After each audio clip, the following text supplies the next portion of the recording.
దేవుని వాక్య వెలుగులో మనము యేసు ప్రభు ఆయన శరీరధారిగా సంచరిస్తున్న రోజుల్లో అనేక గ్రామాలు తిరిగేవాడు. ఒక ఊరిలో ఉండేవాడు కాదు. అర్థమైందండి? నా మాట జాగ్రత్తగా వినాలి. ఏమండి? జాగ్రత్తగా దేవుని మాటలు వినాలని తెలియజేస్తూ ఉన్నా. ఒక ఊరిలో ఉండేవాడు కాదు, ఒక గ్రామానికి పరిమితము కాదు. అనేక గ్రామాలకు వెళ్ళేవాడు. అక్కడ రోగాలతో ఉన్న వాళ్ళని బాగు చేసేవాడు. అక్కడ ఉన్నటువంటి వాళ్ళ యొక్క అనుమానాలని లేదా అనేకమైన విషయాలను తెలుసుకోవాలంటే వాళ్ళకి తెలియజెప్పేవాడు. దేవుని రాజ్యం గురించిన విషయాలు ఎక్కువ చెప్పుకుంటూ తిరుగుతూ ఉండేవాడు. మీరు చెప్పండి హల్లెలూయా. అనేక గ్రామాలు, ఒక ఊరిలో ఉండేవాడు కాదు. అలా ఆయన ఒక గ్రామానికి వెళ్ళినప్పుడు ఒక యవనస్తుడు యేసు ప్రభు దగ్గరికి వస్తాడు. యవనస్తుని యేసు ప్రభు దగ్గరికి వచ్చి ఏమనంటాడంటే, నిత్య జీవాన్ని నేను పొందడానికి నేనేం చేయమంటావు అని అతను అడుగుతాడు. చూడండి, మత్తయి సువార్తలో 19వ అధ్యాయము 20వ వచనాన్ని మనం చదువుదాం.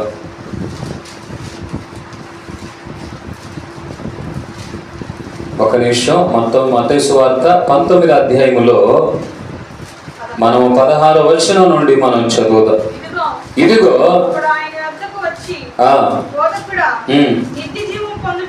నిత్య జీవం పొందుటకు నేను ఏ మంచి కార్యము చేయవలనని ఆయన అడిగాను. అందుకు ఆయన, మంచి కార్యం గురించి నన్నెందుకు అడుగుచున్నావు?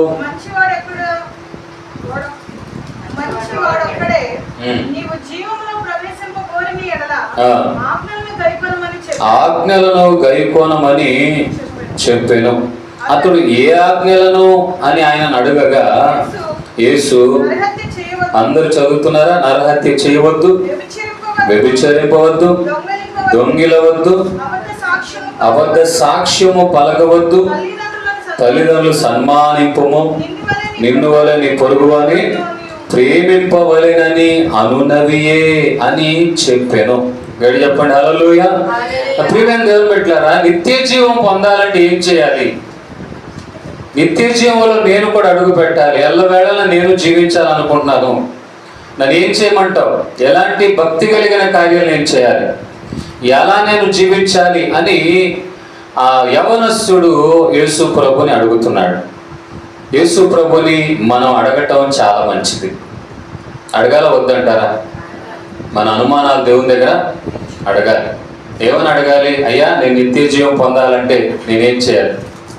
నిత్య జీవం పొందడానికి నేను ఎలా బ్రతకాలి?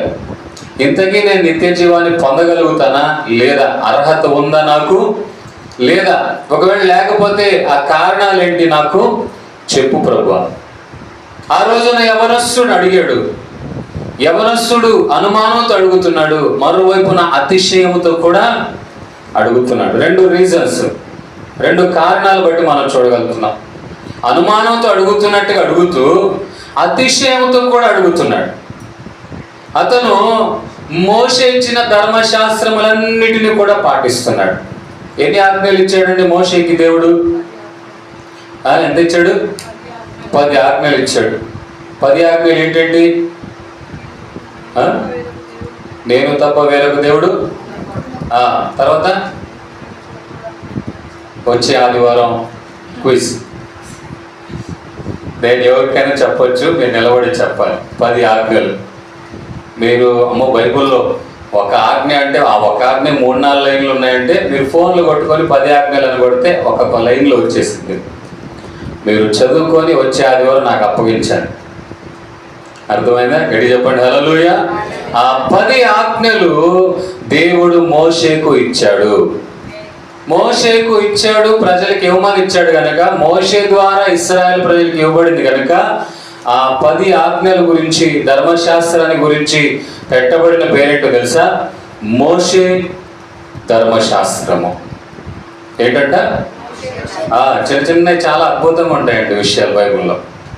మోషే ధర్మశాస్త్రము. పరిసయ్యులు కూడా అడుగుతారు, మోషే ధర్మశాస్త్రము ఇలా వ్రాయబడి ఉంది కదా అని అంటారు. కారణం అంటే మోషే ద్వారా ఇవ్వబడింది, ప్రజలకు ఇవ్వబడింది ఆజ్ఞలు. గడి చెప్పండి హల్లెలూయా. నా ప్రియమైన దేవుని బిడ్డలారా, ఆ 10 ఆజ్ఞలు అతనిని పాటించమని చెప్తున్నాడు యేసు ప్రభు. ఏమని చెప్తున్నాడండి? నీవు నిత్య రాజ్యంలో వెళ్ళాలంటే ఇవన్నీ కూడా నీవు పాటించాలి. ఏంటవి అని అంటే ఏమని చెప్తున్నాడు చూడండి. ఏ ఆజ్ఞల గురించి? నువ్వు ఆజ్ఞలన్నీ పాటించాలంటే వాడేమంటున్నాడు తెలుసా? ఏ ఆజ్ఞలు అవి అంటే ఇవి తెలీదా? తెలుసు. నువ్వేం చెప్తావా అని. నువ్వేం చెప్తావు? నా ప్రియమైన దేవుని బిడ్డలారా, యేసు ప్రభు నాట కూడా ఏమొచ్చాయి? నరహత్య చేయవద్దు, దొంగిలవద్దు, అబద్ధ సాక్ష్యం పలకవద్దు, తల్లిదండ్రులు సన్మానింపుము, నిన్ను వలె నీ పొరుగు వానిని చాలండి. ఇవన్నీ కూడా ఈ రోజున మనకు తరచుగా కనబడుతున్నాయి. నరహత్యలు కానివ్వండి, దొంగతనం చేయడం కానివ్వండి, వ్యభిచారం గురించిన వార్తలు కానివ్వండి. కానీ వీటన్నిటిని బట్టి నీవు పరలోకములో అడుగు పెట్టబడి యేసు ప్రభు చెబుతున్నాడు. హుషారు చెప్పండి హల్లెలూయా. కొన్ని ఆజ్ఞలు దేవుని వాక్యాలు చూడండి. 10 ఆజ్ఞల్లో 5 ఆజ్ఞలు దేవునికి మనిషికి సంబంధించినవి. మిగతా 5 ఆజ్ఞలు ఎవరికి సంబంధించినవి? మనిషికి సంబంధించినవి. అర్థమైందండి? పైన ఉన్నటువంటి 5 ఆజ్ఞలు దేవునికి మనిషికి సంబంధించినవి అయితే, ఆ తర్వాత ఉన్నటువంటి ఆజ్ఞలు ఏంటవి? నరహత్య చేయొద్దు, దొంగిలం పోవద్దు, వ్యభిచారం పోవద్దు, నీ పొరుగు వానిది ఏదైనాను నీవు ఆశింపవద్దు అని. నా ప్రియమైన దేవుని బిడ్డలారా, ఈ మాటలన్నీ ఆ యొక్క యవనస్తుడు చెప్పిన తర్వాత అందుకు ఆ యవనస్తుడు ఇవన్నీ నేను అనుసరించుచునే ఉన్నాను. గడి చెప్పండి హల్లెలూయా. మరి మనం ఆ 10 ఆజ్ఞలు అనుసరిస్తున్నామా? ఆలోచించండి. ఎక్కడైనా మన అబద్ధ సాక్ష్యాలు చెప్తున్నామా తెలియకుండా? అర్థమైందండి? ఎక్కడైనా మనం దొంగతనం చేస్తున్నామా? ఎక్కడైనా నరహత్య చేస్తున్నామా? ఏమండి, బైబిల్లో మోషే ధర్మశాస్త్రంలో ఉన్న నరహత్య వేరు, యేసు ప్రభు చెబుతున్న నరహత్య వేరు. ఆ మాటలు మనం చదవండి. మత్తయి సువార్త 6వ అధ్యాయంలో చదువుదాం.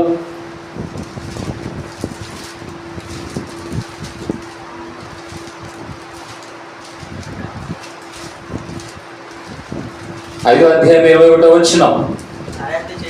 నరహత్య చేయవద్దు, నరహత్య చేయువాడు విమర్శకు లోనగునని పూర్వీకులతో చెప్పబడిన మాట మీరు విన్నారు కదా. చదవండి. నేను మీతో చెప్పున్నదేమనగా, తన సహోదరుని మీద కోపపడు ప్రతివాడంట విమర్శకు లోనగును, తన సహోదరుని చూచి వ్యర్థుడా అని చెప్పువాడు మహాసభకు లోనగును, ద్రోహి అని చెప్పువాడు నరకాగ్నికి లోపోయినున్నాయా? ఆలోచించండి. ఒక సహోదరుని ద్వేషిస్తే, ఒక సహోదరుని అకారణముగా కోపపడితే ఇన్ని ఉంటాయా? చూడండి, నరహత్య ఒకసారి చెప్తే పోతుంది, కానీ ఈ నరహత్య, యేసు ప్రభు చెప్పిన నరహత్య అంటే ఏంటి? ఎవరిని దూషించడము కానీ, కోపపడడం కానీ, కోపం పగగా మారింది, పగ ఆఖరికి హత్య చేసే స్థితికి తీసుకొని వెళ్తుంది. కనుక దేవుని వాక్యం అంటుంది, నీవు కోపపడిన ఎడల పాపము చేయవద్దు. కోపపడండి కానీ పాపం చేయొద్దు. కోపపడండి కానీ పాపం అంటే ఏంటి? నరహత్య అనేది ఒక పాపం. మామూలుగా సహజంగా ఉన్న సమయంలో అంటే ఆ ఆవేశముతో కూడినప్పుడు జరిగే పనులు ఒక మనిషిని గాయపరుస్తాయి. గనుక అంత స్థితి వరకు మీరు తెచ్చుకోవద్దు, కానీ కోపపడండి కానీ పాపము చేసే అంతగా కోపపడద్దు. ఇంకా చెప్పాలంటే కోపం ఎప్పటి వరకు ఉండాలంటండి? ఎప్పటి వరకు ఉండాలి? మనకు అలా ఉండదు కదా. అసలు పెళ్ళి అయింది ముసలోళ్ళు అయ్యేంత వరకు గుర్తుంటుంది. నువ్వు పెద్ద తెచ్చేవులే అని అంటాం. నీ పెద్ద బుద్ధులు ఉందిలే, పెద్ద ఉద్యోగం అని అంటాం. ఇది ఎప్పుడుది? ఎప్పటికి వీళ్ళు వణుకుతుంటారు, మాటలు కనబట్టుకొని తిరుగుతుంటాడు ముసలాయన. అప్పుడు మాట్లాడుకుంటారు. అంటే అంత గుర్తుంటాయి.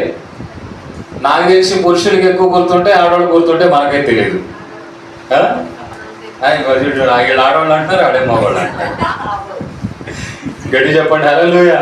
ఎందుకంటే నేను సేఫ్ జోన్లో ఉండాలి, అట్టి చేశాను. గడి చెప్పండి హల్లెలూయా. చాలా మంచిది. మనిషి కోపపడాలి కానీ పాపము చేసేంత కోపం, కొట్టేంత కోపం ఎంతవరకు ఉండాలి? రాత్రి ఇంకో వ్యక్తి కోపపడుతున్నాడు, బాధపడుతున్నాడు అంటే మనం అర్థం చేసుకునే పరిజ్ఞానం కూడా ఉండాలి. ముందే మనం పసిగట్టాలి. గడి చెప్పండి హల్లెలూయా. గనుక కోపపడు వాడంట నరకాగ్నికి గురవుతాడు. కుటుంబాల్లో కూడా కోపాలకు చోటు ఇవ్వద్దు. ఒకళ్ళ విషయాలు ఒకళ్ళు అర్థం చేసుకోండి, ఒకళ్ళ విషయాలు ఒకళ్ళు తెలుసుకోండి. ఆయన ఏమని కోరుతున్నాడు, ఆయన ఎలాంటివి ఇష్టపడతాడో, లేదా ఆమె ఎలాంటి ఇష్టపడుతుందో, లేదా పెద్దలు ఎలా ఇష్టపడతారో అవన్నిటిని జాగ్రత్తగా గమనించుకొని మనం ముందుకి నడిపించబడాలి. గడి చెప్పండి హల్లెలూయా. ఎదుటి వాళ్ళు దేని గురించి బాధపడుతున్నారు, లేదా ఎదుటి వాళ్ళు దేని గురించి ఇబ్బంది పడుతున్నారు, అది న్యాయయుక్తమైందా కాదా అని మనం తెలుసుకొని జాగ్రత్తగా ముందుకి వెళ్ళాలి. ఒక ఆత్మ సంబంధమైన గ్రహింపంలో రావాలి. కనుక నరహత్య చేయవద్దు. నరహత్య చేయువాడు విమర్శకు లోనగునని పూర్వీకులతో చెప్పబడిన మాట మీరు విన్నారు కదా. నేను మీతో చెప్పబడినదేమనగా తన సహోదరుల మీద కోపపడువాడు ఏంటంటే, కింద చూడండి మొదటి వచనములో మొదటి ఫుట్ నోట్ ఏమనుంది? నిర్నిమితముగా అంటే కారణము లేకుండా ఊరికే గొడవలు కలుగ చేసుకోవాలని, ఊరికే సమస్యలు తెచ్చుకోవాలని అనుకున్నటువంటి ఆ వాతావరణాలు ఉంటే అలాంటి వాళ్ళంట విమర్శకు లోనవుతారంట. సహోదరుని చూసి వ్యర్థుడా, అతడు బలహీనుడు కావచ్చు, అతడు లేని స్థితిలో కావచ్చు, అతడు ఏదైతే ఎదుటి వాని దగ్గర ఉంటుందో అది లేకపోయినా మనం ఒక మాట కూడా అనకూడదు. వ్యర్థుడా అని అనకూడదంట. చూడండి, కోపపడు ప్రతివాడు విమర్శకు లోనవుతాడంట. వ్యర్థుడా అనేవాడు మహాసభకు లోనవుతాడు. ద్రోహి అని చెప్పేవాడు నరకాగ్నికి లోనవుతాడు. గనక మీరు సమాధాన పడండి అని అంటున్నాడు. ఎప్పటికి కూడా సమాధానం. నరహత్య చేయవద్దు. నేను చెప్తున్నా, యేసు ప్రభు చెప్తున్నా, పాత నిబంధనలో నరహత్య దేవుడు చెప్పాడు, కొత్త నిబంధనలో నరహత్య ఇది. ఆ తర్వాత వ్యభిచరింపవద్దు అని అంటున్నాడు. వ్యభిచారము చేసేంత వరకు కాదయ్యా, నీవు మోహపు చూపు చూస్తేనే చాలు నీవు మనస్సులోనే వ్యభిచరించినట్లు. గడి చెప్పండి హల్లెలూయా. నా ప్రియమైన దేవుని బిడ్డలారా, మరి వాక్యపు ఎదుగుదలలో అనుభవాలలో మనం చూడగలిగితే మన పరిస్థితి ఏంటి? అలాంటివి నీవు చేయకూడదు. కానీ ఈ యవనస్తుడు అంటున్నాడు, నేను ఇవేమీ చేయట్లేదు, నేను ఈ ఆజ్ఞలన్నీ కూడా పాటిస్తున్నాను. ఎప్పటి నుండి పాటిస్తున్నాడంట? ఇంకో సువార్తలు అయితే ఏమనుందంటే, నేను ఇవన్నీ చిన్నప్పటి నుండే పాటిస్తున్నాను. అంటే దేవుని దగ్గర వచ్చిన తర్వాత నేను చాలా పర్ఫెక్ట్, నాలో ఏ కొదువ లేదు, నేను అన్నిటిలో కూడా తలాంతుల విషయంలో అర్థమైందండి. వాక్యం విషయంలో నేను వాక్యం నిరాగళంగా చెప్పగలను, ఏ వచనం ఎక్కడుందో చెప్పగలను, ఏ పాఠాన్ని పాడగలను. అర్థమైందండి. అసలు నా అంతట నేనే నడిపించుకోగలిగిన స్థితిలో నేను ఉన్నాను అని అనుకుంటున్న సమయాలలో ప్రభు మనస్సులో ఏదో ఒకటి ఉంటుంది. గడి చెప్పండి హల్లెలూయా.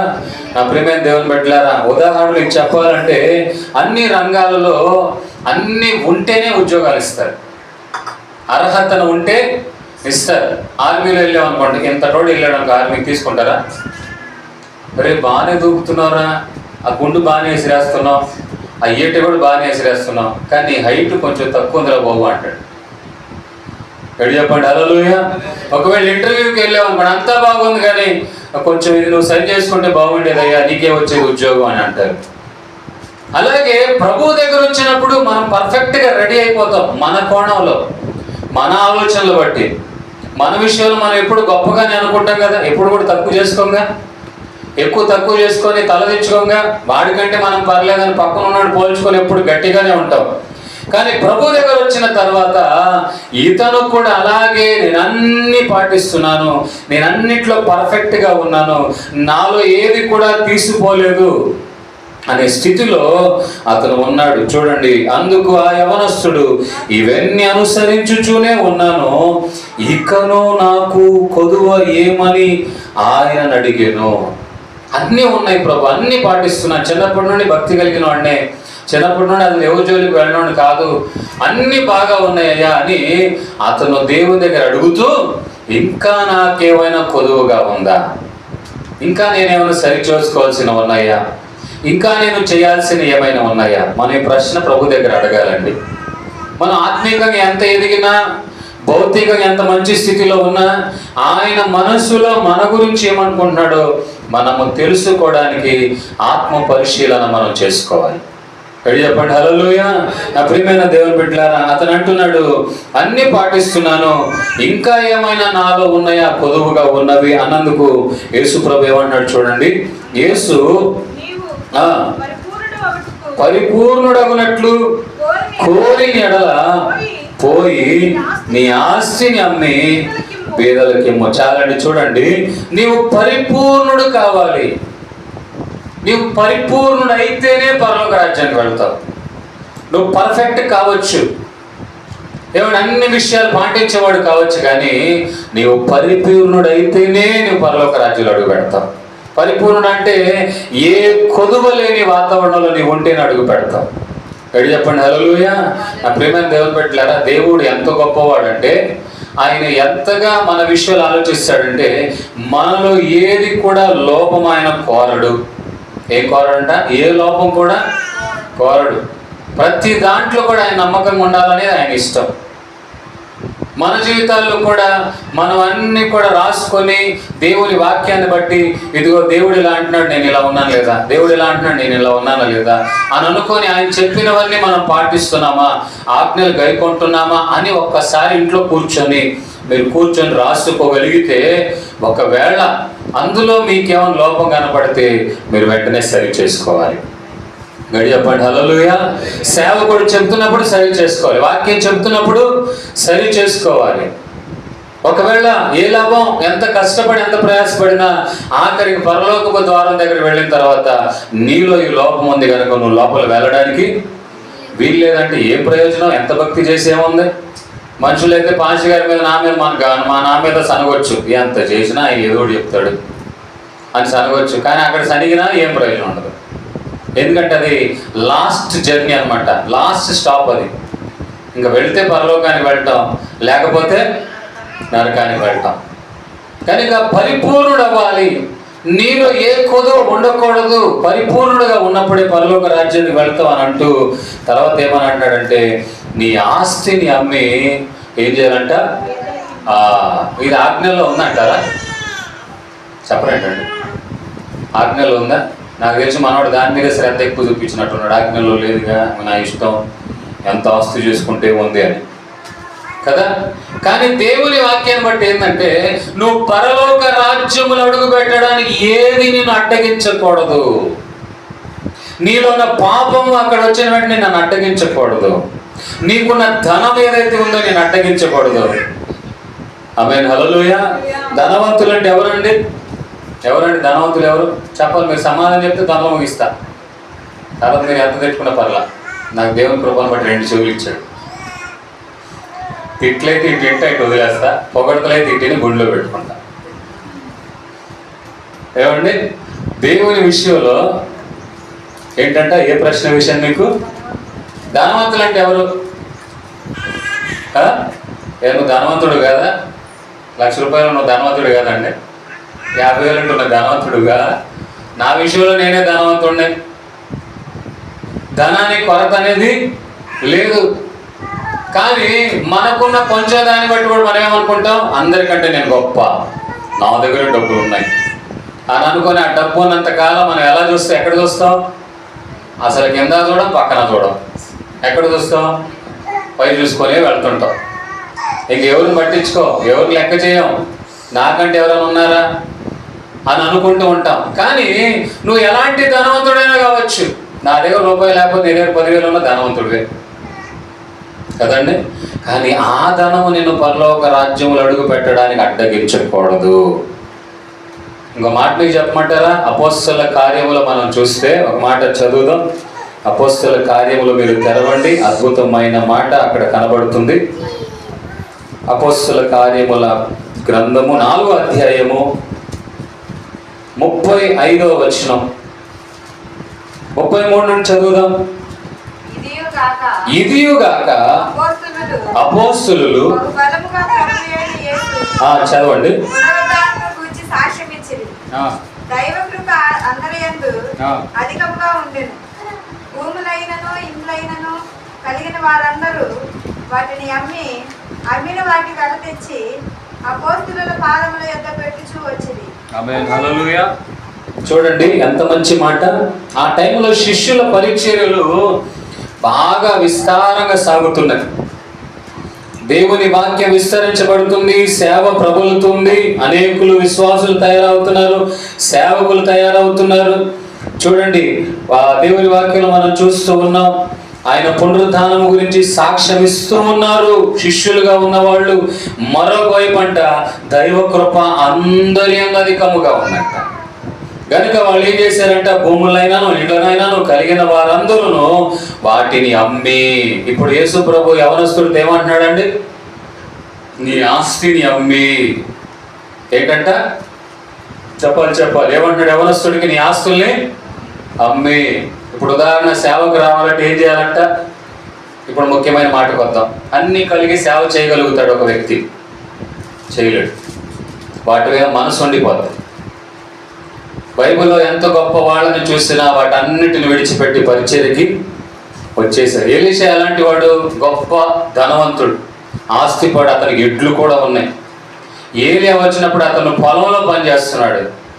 అలాంటి సమయంలో ఏలియా వచ్చిన వెంటనే వాటన్నిటిని ఏం చేశాడంటే విడిచిపెట్టి వచ్చేసాడు. ఇక్కడ కూడా యవనస్తుతో అంటున్నాడు, నీవేం చేయాలంట, నీ ఆస్తి అంతటిని అమ్మి పేదలకు పంచిపెట్టాలి. అపోస్తల కార్యంలో కూడా మనం చూస్తూ ఉన్నాం. భూములైనాను ఇండ్లనైనాను కలిగిన వారన్నిటినీ కూడా అమ్మిన వాటిని వెల తెచ్చి అపోస్తలుల పాదముల యొద్ద పెడితే వారంట ప్రతి వానికి వాని అక్కర కొలది. ఏంటంట, అక్కర కొలది వాళ్ళు పంచిపెట్టారంట. వాళ్ళ కొదువు తీర్చబడేటట్లుగా పంచిపెట్టారు.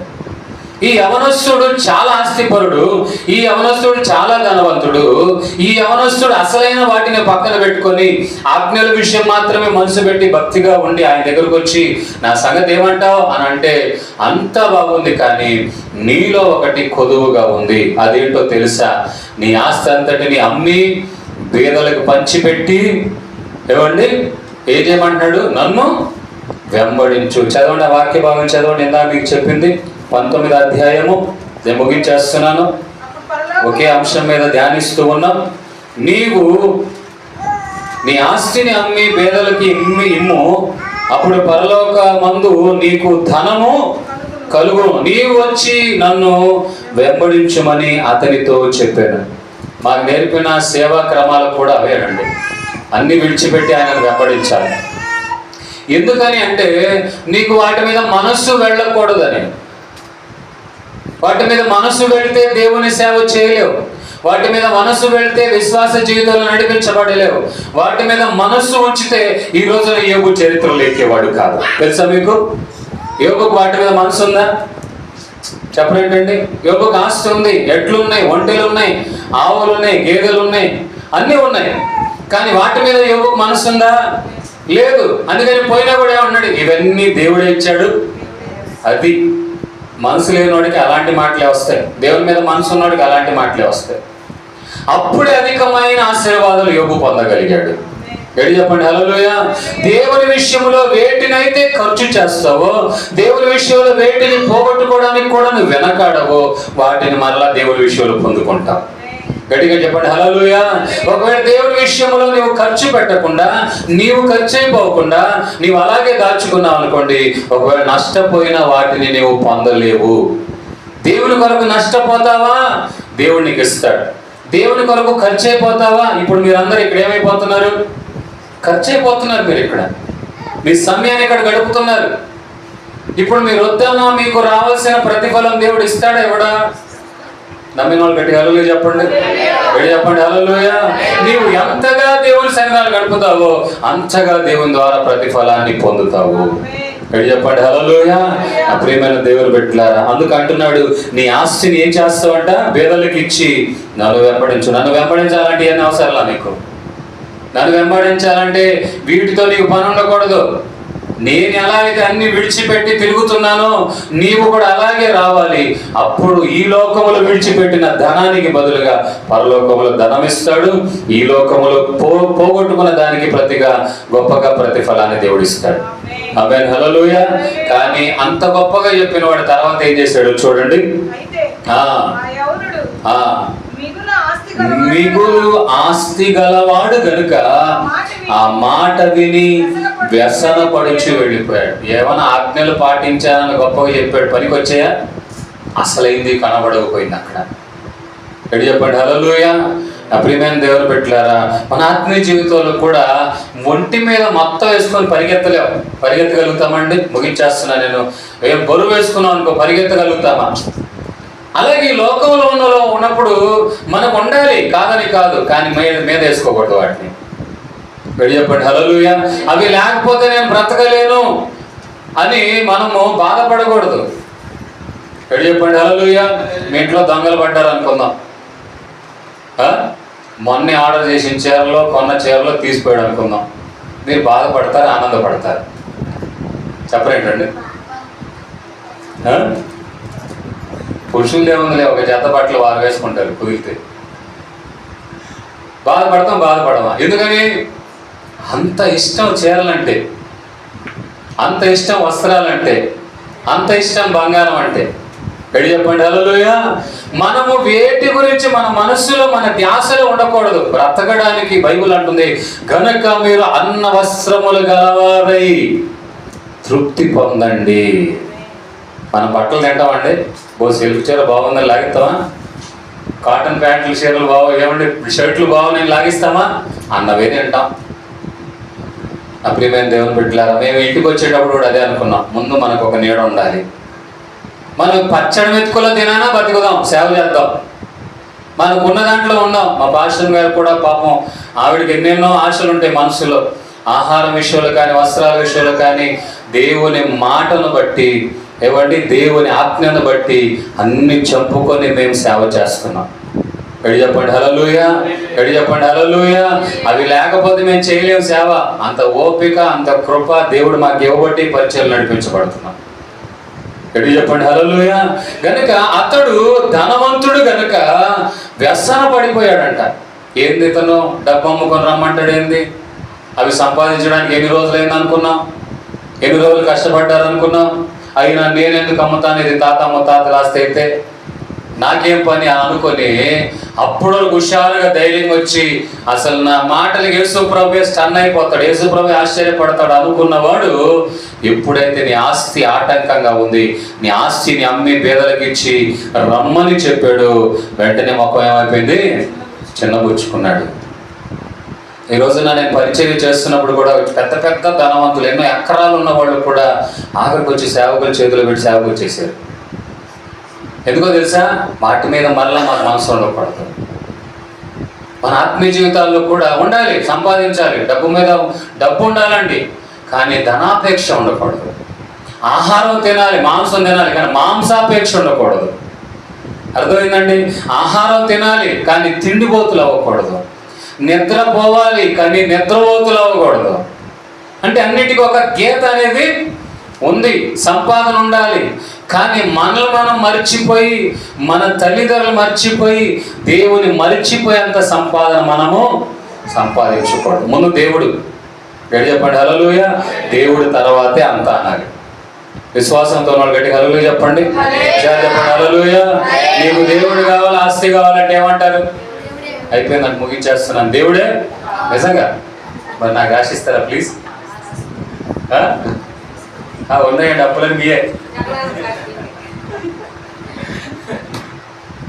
ఈ మధ్య ఎవరో అన్నారు, నీకు ఆస్తి కావాలంటే ఆస్తి తాలూకు వచ్చిన అప్పులు కూడా నువ్వే కట్టుకోవచ్చు.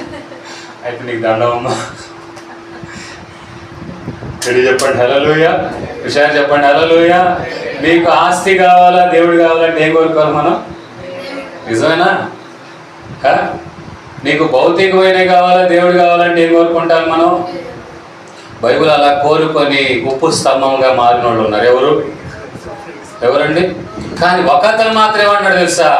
నాకు ఇది వద్దు ప్రభు, ఇక నేను ఈ ఆస్తిని పేదలకు ఇచ్చేస్తా. నేను ఎవరి దగ్గరైనా తీసుకుంటే 4 అంతలు ఇస్తాను. అందరు తిట్టుకుంటున్నారు, ఎవరు వీడి మైండ్ ఏంటంట మారిపోయింది. ఆ డబ్బు సంపాదించడానికి కింద మీద వేషాలు వేశాడు. డబ్బు అంతా సంపాదించడానికి ఒక్కటి మీద ఎన్ని సున్నాలు పట్టి అన్ని సున్నాలు వేసుకునేవాడు. వీళ్ళు ఏంటి బాబు ఎంత మార్పు అంటే, యేసయ్య మనస్సుని బాగుగా తెలుసుకున్నాడు. ఎప్పుడైతే తన ఇంట్లో అనగా తన హృదయంలో వేసి అడుగు పెట్టాడో ఇక తన మనస్సును నిశ్చయించుకున్నాడు, ముందు దేవుడు, ఆ తర్వాతే నాకు అన్ని. పెళ్లి చెప్పండి హల్లెలూయా. ఊరికే పాట పాడితే సరిపోదండి. ఏ పాటలయ్యి? యేసు నీవే కావాలయ్యా, యేసయ్య నీవే నాకని, నీవన్నీ నాకేనని అని అనుకొని వాడుకుంటే సరిపోదు. మరి నీ దగ్గర ఏం చేస్తావురా అంటాడు. అప్పుడు నా అయ్యన్నీ నువ్వే అంటున్నావు, నువ్వే నాకుంటే చాలు అంటున్నావు. మరి ఆఖరికి ఏమంటాడు, మరి నీవన్నీ ఏం చేస్తావు, ఏం చెప్తావు అప్పుడు? నాకేలే. గడి చెప్పండి హల్లెలూయా, గడి చెప్పండి హల్లెలూయా. అంటే అర్థం ఏంటంటే, నా దగ్గర ఉంది నాదే, కానీ నీది కావాలంటే ఎలా ఉంటుంది ఆలోచించండి. దాన్ని ఏమంటాం మనం? స్వార్థం అంటాం. అప్రియమైన దేవుని బిడ్డలారా, కానీ యేసయ్య నిస్వార్థముగా తన యవ్వన రక్తాన్ని కూడా దారబోసాడు. యేసు ప్రభుకి ఎంత ఆస్తుంది అంటారు చెప్పండి? ముగించేస్తున్నాను, సమయం అయిపోతుంది. యేసు ప్రభుకి ఎంత ఆస్తుంది? ఆకాశం నా సింహాసనం, భూమి నా బాధపీఠం. నా స్టేటస్ ఏంటో తెలుసా? పరలోకంలో నాకు సింహాసనం ఉంది, దానిని కూడా నేను విడిచిపెట్టి వచ్చాను మీకోసం. మరి పరలోక రాజ్యం వచ్చినప్పుడు, ఆయన పిలిచినప్పుడు మనం ఇవన్నీ విడిచిపెట్టి పరలోక రాజ్యానికి వెళ్ళడానికి ఇష్టపడతామా? ఇతను కూడా అదే అడుగుతున్నాడండి. ఏంటి పరిస్థితి? నిత్య జీవాన్ని పొందాలంటే ఏం చేయాలంటే ఆజ్ఞలన్నీ పాటించాలి అన్నాడు. ఆజ్ఞలన్నీ పాటిస్తున్నాను. చిన్నప్పటి నుండే నేను చర్చికి వెళ్ళేవాడిని. చిన్నప్పటి నుండే అసలు కంఠస్థం తెలుసు. అప్పుడు కంఠస్థం, ఇప్పుడు జీవితంలో విధానంగా మారిపోయింది అని అంటూ ఇంకా ఏమైనా కొదువగా ఉందంటే, పరలోక రాజ్యానికి నువ్వు అడుగు పెట్టకుండా ఉండడానికి నీ ఆస్తిని కూడా నువ్వు అమ్మాలి, నీ ఆస్తిని కూడా విడిచిపెట్టాలి, నన్ను ఏమీ లేని వాడిగా వెంబడించాలి. అప్పుడు నీకు పరలోక రాజ్యంలో ధనము ఉంటుంది. కొన్నిసార్లు దేవుని గురించి మనము లోకపరంగా హీరోగా ఉన్నప్పుడు జీరో అయిపోవాలి. చాలాసార్లు మీకు చెప్పాను, మళ్ళా చెప్తున్నాను. ఆ సమయాలు వచ్చినప్పుడు మనం ఏమైనా ప్రార్థన చేయాలంటే, నేను దేవుని విషయంలో హీరో అవ్వబోతున్నాను.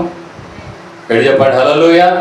లోకపరంగా దేవుని నమ్మిన తర్వాత కొన్ని నష్టాలు వస్తున్నాయి అన్నప్పుడు మనం అనుకోవాల్సింది ఏంటంటే, దేవుని బట్టి నువ్వు లాభాలు పొందబోతూ ఉన్నావు. అప్రియమైన దేవుని బిడ్డలారా, కనుక యవనస్తుడు ధనాన్ని విడిచిపెడితే అతనేం పొందుతాడంట? పరలోక రాజ్య భాగాన్ని పొందుతాడు.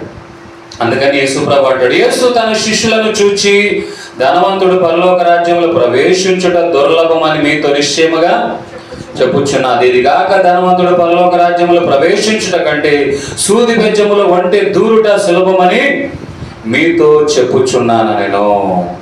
ఎవడు రక్షణ పొందునని అడుగగా యేసు వారిని చూచి, చూడండి నా ప్రియమైన దేవుని బిడ్డలారా, ధనవంతులు రక్షణ పొందడం అసాధ్యమా అని అడిగితే, అసాధ్యం కాదు బాబు, దేవునికి సమస్తము సాధ్యమే అన్నట్టుగా ఒక మాట చెప్తున్నాడు. మరి ఈ రోజున మనకు ఏది కొదువుగా ఉందో ప్రభు దగ్గర మనం అడగాలి.